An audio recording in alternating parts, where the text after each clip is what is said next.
I took a small-scale furniture manufacturing company to a listed company in 15 years.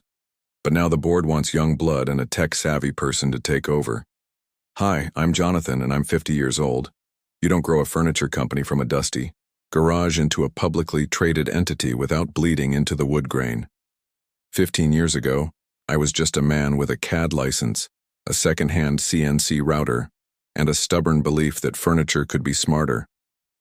Not smarter like IoT coffee table nonsense, smarter like precision dovetails made faster, modular components optimized for mass custom flat packing, and ergonomic design driven by actual customer feedback, not what a design intern thinks looks cool on Pinterest. When I joined the company, Deltaform Interiors was 5 guys in a warehouse, screwing together outdated chair designs and praying the orders wouldn't bounce. They brought me in because they needed someone who could optimize the shop floor. What they got was a systems engineer with a manufacturing fetish and zero patience for waste. I started with a floor audit, materials, workflows, dead zones. Within a month, I'd mapped out every bottleneck. Our sanding process, a mess. Finishing, manual and inconsistent. So I sourced a line of robotic sanding arms from a shuttered aerospace supplier and retrofitted them with new brush heads. I designed a modular jig system to cut setup times in half. I implemented real-time OEE, overall equipment effectiveness dashboards, using off-the-shelf Raspberry Pis and custom software I wrote myself at night while my kids slept. The numbers didn't just improve, they detonated. Production efficiency shot up 47% in the first year. We reduced waste by 1/3, lead times fell by 60%. And suddenly customers noticed B2B contracts that used to take 6 months of courting were closed in weeks. We started doing exclusive runs for high-end hotel chains. I built an internal tooling database so every worker, from our best machine operator to the new guy sweeping floors, had access to a real-time layout of what was needed where. Nothing sat idle. The board noticed too. At first, it was polite applause at quarterly meetings. Then I was asked to lead all technical operations, then all operations, then product design. Before long, I was COO, and the CEO, God bless him, retired, peacefully and handed me the reins. I didn't spend my days glad-handing investors or golfing with distributors. I was on the floor. My assistant Mark was always one step behind me, iPad in hand, logging every idea I spat out mid-inspection. He was an intern once. Never left. Learned fast. Quiet guy, but sharp. Built some of our most elegant internal dashboards before he was even out of university. By year 10, we had 6 factories and a design studio in Denmark. By year 13, we IPO'd, a furniture company on the damn exchange. I thought we'd made it, and that was my first real mistake. See, when you grow something from the roots, you forget that the boardroom doesn't always value roots. They like new growth, flashy growth, the kind that fits into PowerPoint slides, and future vision decks with buzzwords like AI-driven, cloud-integrated, next-gen DTC funnels. I built the spine of the company. But the new board? They wanted a face, a brand. I didn't smile enough on camera, didn't post inspirational LinkedIn updates, didn't have a podcast or a TED Talk. What I had were results, and that, I would learn, wasn't enough anymore. The new chairman came in after the IPO, ex-banker, polished, the kind of guy who wears suede shoes to a factory tour. I could tell from day one he didn't like me. Maybe it was my blunt tone. Maybe it was the way Mark and I dominated every quarterly review with technical updates while he blinked like we were speaking another language. Or maybe he just couldn't stand the fact that the guy who built this empire still wore steel toes and called out BS when he saw it. Either way, the tide started shifting. Quietly. Subtly. First, I wasn't looped in on some key strategy calls. Then, certain R&D budgets I fought for got slashed without explanation. Finally, I heard the whisper before it became an announcement. We're looking to bring in young blood, someone tech-savvy who wired the entire production tracking system from scratch, who implemented ML-based defect detection before any of our competitors had even heard of TensorFlow, who turned furniture manufacturing, traditionally, the slowest, least sexy industry on the planet, into a data-driven beast. But I wasn't flashy, wasn't marketable. And so the countdown began. You can always tell when someone's gunning for your seat, not by what they say, but what they don't. Invitations that used to come through your door now go through executive filters. Reports once sent for your signature start getting signed off by people 2 rungs below you. HR starts dropping buzzwords like succession planning in casual conversation. And the new chairman, Max Leland, a guy who's never built a damn thing in his life, starts smiling a little too much in meetings, like he knows something you don't. It started small, harmless seeming. We'd been planning a new lean initiative, fully automated batch customization using 3D scans of end customer spaces. I'd been prototyping it with Mark and a 3-person skunkworks team. It was supposed to redefine our high-end product line, but the project was shelved pending strategic realignment. Then I noticed my email access to the R&D shared drives had been downgraded. When I asked IT, they said, "Your role tag was changed by the admin team." Right. Then came the consultants. A boutique firm from the city, all blazers and branded, MacBooks poking around our factories with clipboards like they were cataloging ruins. Their diagnosis? Legacy leadership model, limited scalability, lack of digital-first vision. The irony? They were using slides Mark had made to criticize the very systems we built. By Q2, the whispers were official. I was called in for a future roadmap session. Max and 2 board members sat there like kings with an executioner behind them. Max led. "We believe Deltaform is ready for its next evolution. A leader who understands the language of the next generation.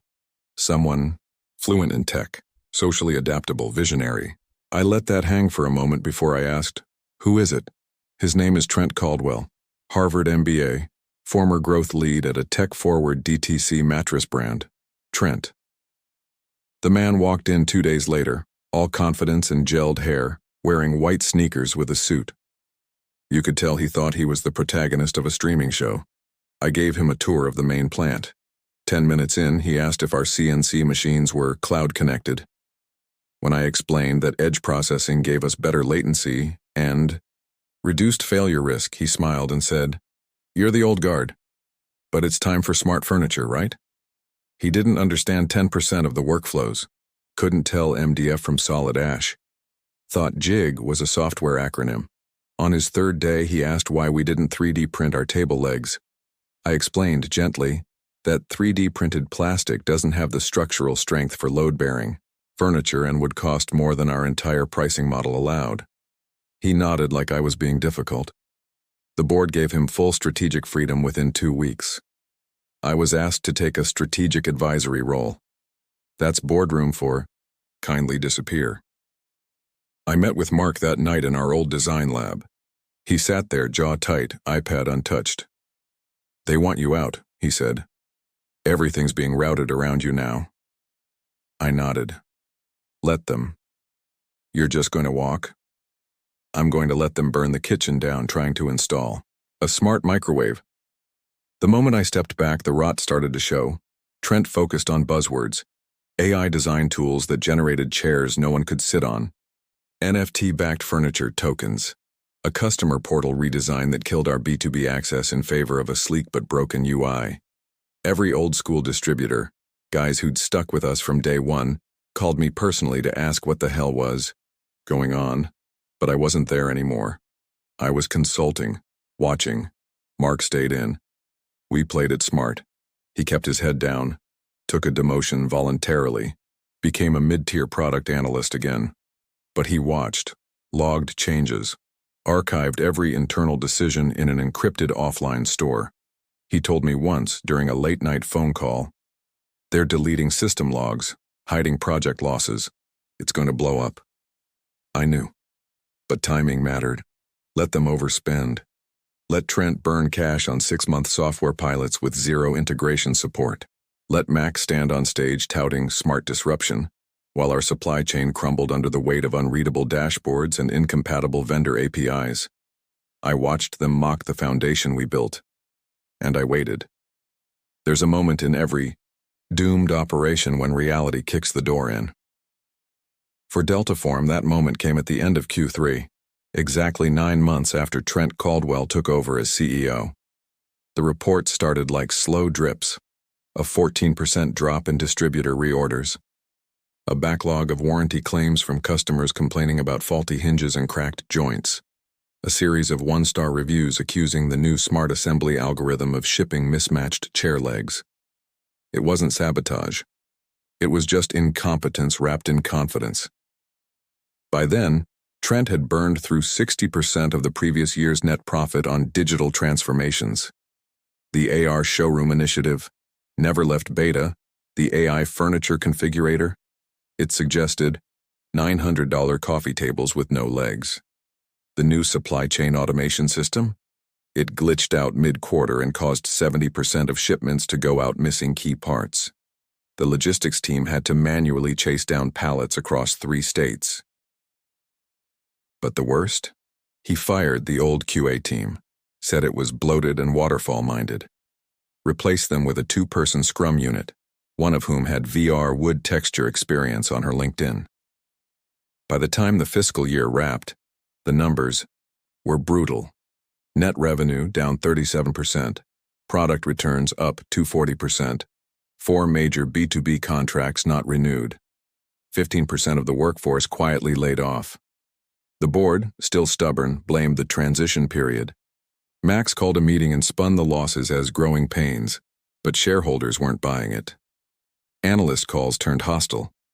Someone leaked internal memos showing Trent's $120K investment into a blockchain-backed chair ownership startup, which was incidentally founded by his college roommate. Social media started memeing him. Trendy Trent was now a punchline in the industry, and through all of it, Mark kept feeding me updates. They're asking Trent to present at the next earnings call, he said during one of our encrypted chats. Let him. Just make sure the real numbers make it to the auditors before he does. Mark was playing double agent, quiet, precise, loyal, the kind of assistant who knew exactly when to stay invisible. They still thought of him as that guy who used to be in prototyping. They didn't realize he had admin access to the legacy dashboards no one had bothered to decommission. And I was silent, outwardly distant, inwardly tracking every single misstep. I started getting calls. Old clients, vendors, ex-managers, people who'd left when the culture shift turned toxic. They all had the same message. This isn't the company you built anymore, but if you came back, we'd come back too. I wasn't ready. Not yet. Let the pain deepen. Let the numbers bleed a little more. Let Max and Trent twist in their own optimism. Because when I came back, if I came back, it wouldn't be to fix their mistakes. It would be on my terms. The Q4 earnings call was a massacre. Trent, ever the optimist, opened with a joke about transformational turbulence and future-proofing pain points. 15 minutes later, one of the investment analysts from Waybridge Capital cut him off mid-slide. Are you seriously suggesting that a 42% year-over-year revenue decline is part of your innovation roadmap? The call spiraled. Angry investors, dry-throated silence, the interim CFO's voice shaking as she stumbled through a cash flow projection that didn't even factor in pending litigation from a failed shipment to Home Studio, their biggest retail client. By the end of the week, shares in Deltaform Manufacturing had cratered 63%. Suppliers started asking for upfront payment. 2 regional warehouses were shuttered without notice. A leaked Slack message revealed that the marketing team hadn't been paid for freelance invoices in over 6 weeks. That's when Max, the board's golden boy chairman, finally picked up the phone. We'd like to talk, he said, but I wasn't in a forgiving mood. They tried to soften me, offered a consultant role, no equity, no operational control. Just a chance to advise Trent while he evolved into legacy excellence. I nearly laughed, but I didn't. I wanted them desperate, and they were getting there. Because now even loyalists like Rena from product development were quitting. Mark, still embedded inside, told me that Trent was hosting silent Zoom calls where no one spoke unless spoken to. The data team was rebuilding weekly dashboards by hand. The QA backlog hit 12,000 units. Mark sent me one text that said it all. It's over. They just don't know it yet. And he was right. By the end of Q2 the following year, Deltaform filed for creditor protection. It wasn't just bad leadership, it was hubris with a quarterly burn rate. That's when the acquisition offers came in. 3 suitors circled, but only one, New Forge Capital, was serious. They wanted the bones, not the branding, and they wanted me back. This time I didn't pick up the phone. I had Mark do it. He flew to Boston on a one-way ticket, walked into their downtown office and delivered my terms. 25% equity. CTO position for me, 5% share. Full control over manufacturing operations. Trent and Max, non-negotiable blacklists. You want Deltaform fixed, you want it reborn, you give us the wheel, otherwise keep bleeding. 2 days later they signed. And Mark, he was no longer just my assistant. He walked into that boardroom a technician, walked out a partner. 15 years of quiet loyalty had forged him into something sharper than any degree or title. He didn't just understand our systems, he understood the why behind them, the trade-offs, the timing, the craft. He was the reason I knew we could rebuild. As I walked back into the factory floor, the silence that greeted me wasn't awkward, it was relief. Deltaform wasn't the same company I left. The bones were there, the layout, the machinery, the warehouse smell of MDF dust and lacquer, but the soul? Hollowed out.